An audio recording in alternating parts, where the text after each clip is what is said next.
দক্ষিণী চিন্তাপুর নতুন পাড়ায় নতুন ইউনিক ব্লক সড়ক হয়েছেন, যেটি মরহুম শাকির সড়ক নামে পরিচিত এবং তার নামেই এই রুটটি বরাদ্দ হয়েছে। ইতিপূর্বে এই রুটের কাজ সম্পূর্ণ হয়েছে।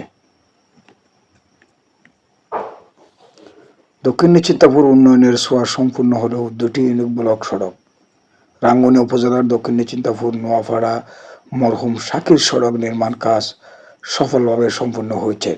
দীর্ঘদিন ভোগান্তির অবসাদ ঘটিয়ে এলাকাবাসীর চলাচলে এসেছে স্বস্তি। জানা যায়, সাবেক সার্ভারের মন্ত্রী ডক্টর হাসান মাহমুদ সাহেব এই সড়কের উন্নয়নের জন্য প্রায় ৯০ লক্ষ টাকার বাজেট বরাদ্দ দেন।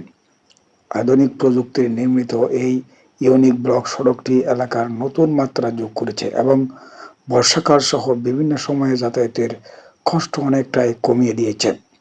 শুধু এই সড়ক নয়, দক্ষিণী চিন্তাপুর এলাকায় আরও একটি ইউনিক ব্লক সড়ক করেছেন, যেটি ভিডিওতে দেখেছেন। পূর্বের ভিডিওতে মধ্যমপাড়া সড়ক, সেটিও ১,২৫,০০,০০০ টাকার বরাদ্দ দিয়েছিলেন তিনি,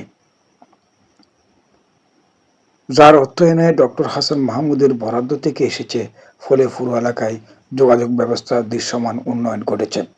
স্থানীয় জনগণের অভিমত, দক্ষিণী চিন্তাপুর সবচেয়ে বেশি উন্নয়ন কাজ করেছে ডক্টর হাসান মাহমুদ। তার উদ্যোগে এলাকায় অবকাঠামোগত উন্নয়ন নতুন গতি পেয়েছে। এলাকাবাসী আরও বললেন, সরকার পরিবর্তন হলেও উন্নয়ন কার্যক্রম থেমে নেই।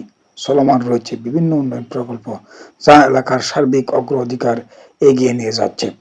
তবে এই বাজেটের জন্য ব্যাপক অবদান রাখেন রাজা মিয়া রাজু, মঈনুদ্দিন মঈন এবং আলমগীর সহ যারা আওয়ামী লীগের অঙ্গসংগঠন রয়েছে এবং উত্তর এলাকার আওয়ামী লীগ, বিএনপি সকলেই এই উন্নয়নকে স্বাগত জানান।